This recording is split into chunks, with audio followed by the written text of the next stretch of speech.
3 December મંગળવારના રોજ રાજપાડી બિરસા મુંડા ચોકથી ઝઘડિયા સુધીની અમે જે પદયાત્રા યોજી હતી ત્યારે રાજપાડી પોલીસ ઇન્સ્પેક્ટર સુખમ ગોહિલ દ્વારા પોતે અરજદાર બનીને અમારી સામે મારા સહિત 13 લોકો પર ગુનો દાખલ કર્યો છે। ત્યારે અમે પોલીસ વિભાગને કહેવા માંગીએ છીએ એ પદયાત્રા માટે 30 નવેમ્બરના રોજ અમે કલેક્ટર અને એસપીને જાણ કરી હતી અને પ્રાંત અધિકારીને પણ અમે પરવાનગી માંગી હતી। કોઈ પણ જાતના ચૂંટણી કે જાહેરનામા ન હોવા છતાં પોલીસ અધિકારીઓના નકારાત્મક અભિપ્રાયોના લીધે અમને પરવાનગી આપવામાં ન આવી હતી।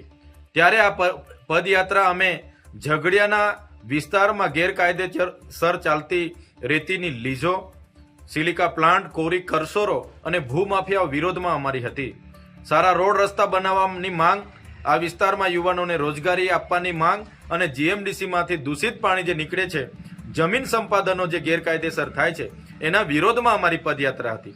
આ પદયાત્રા દરમિયાન અમે કોઈ પણ ખાનગી, સરકારી કે કોઈ પણ વ્યક્તિને અમે હેરાન કે પરેશાન નથી કર્યા કે નથી અમે કોઈ જગ્યાએ ટ્રાફિકને અડચણરૂપ બન્યા।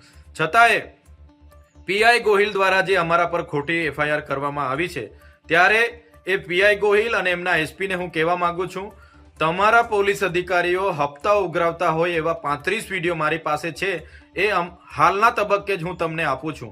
તમે એ લોકો પર કાર્યવાહી કરો અને તમે જે અમારા પર ખોટી એફઆઈઆર કરીને અમારો અવાજ દબાવવાની વાત કરી છે, આ અવાજ સંવિધાનનો અવાજ છે, આદિવાસીનો અવાજ છે, આ અવાજ ભરૂચની જનતાનો અવાજ છે।